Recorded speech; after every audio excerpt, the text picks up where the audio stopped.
We do have reception, just barely here, and about 100 mosquitoes circling the mesh netting. If you're wondering why we always put up the mesh instead of just sleeping under the tarp. Kind of the worst thing we're dealing with at the moment is whatever keeps biting us. Our guess is it's probably the flies, because these are lasting way longer than mosquitoes. And I mean, my legs are so incredibly itchy, it's distracting at this point. I haven't been able to see anything biting me, so I haven't tried putting on bug spray. It's just, yeah. Ugh. Big news for today is we should be back into more plentiful water sources, and we only have 60 some miles until we get to Butte, and we finally get a shower and some hot food, which I'm looking forward to.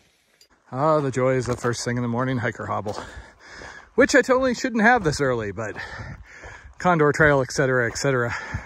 I'm ahead of the curve. So it does feel like maybe we're getting back into a wilder section after all the cow fields. It did really feel like the AT light there for a couple of days.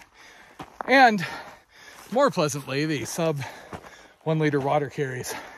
With only about 62 or 64 miles into Butte, depending how today and tomorrow goes, we'll either have 2 longer days and then be in Butte, or 3 more moderate 20-mile days, and then we'll be in the following morning.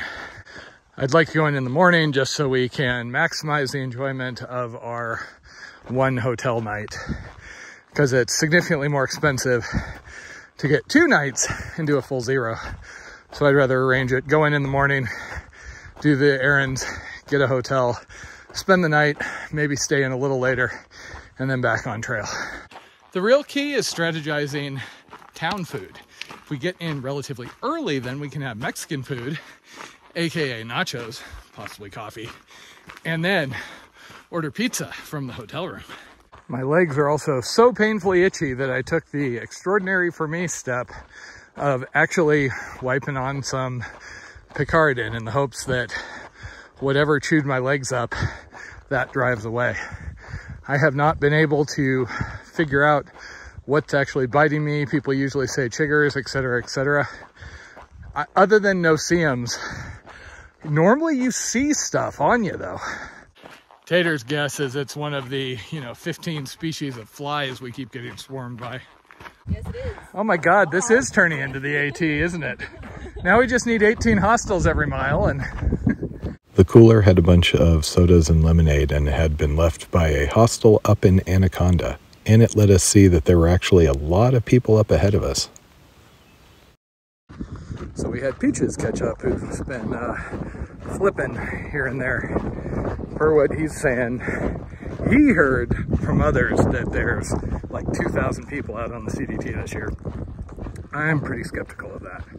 However, per that last register, we have 11 people who passed that cooler yesterday. And there's at least 1 group of 4 who we know went into Helena, that got McDonald, who should be behind us. Hopefully we can kind of space out in between them, and more people are going to take the Anaconda shortcut versus Butte.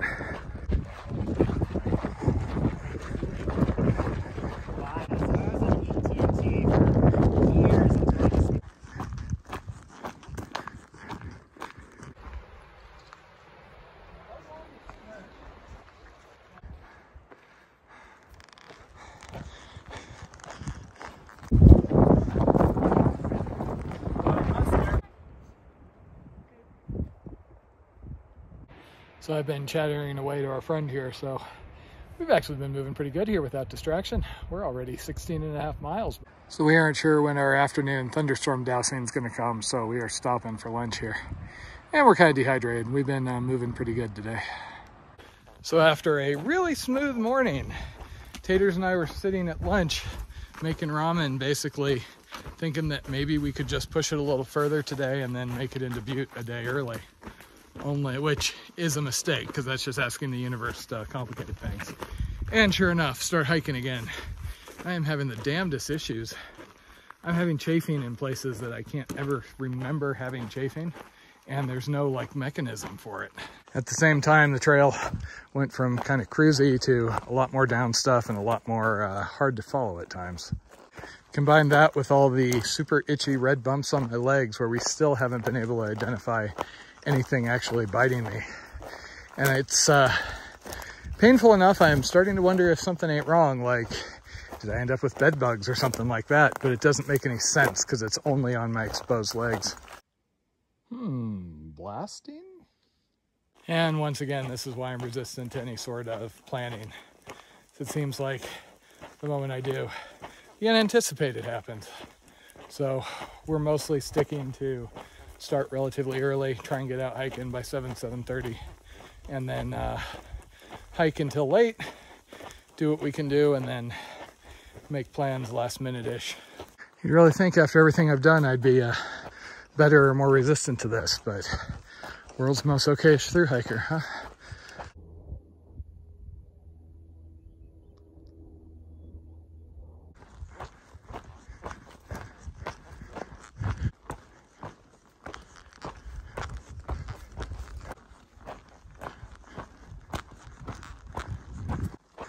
Welcome to Cottonwood Lake-ish.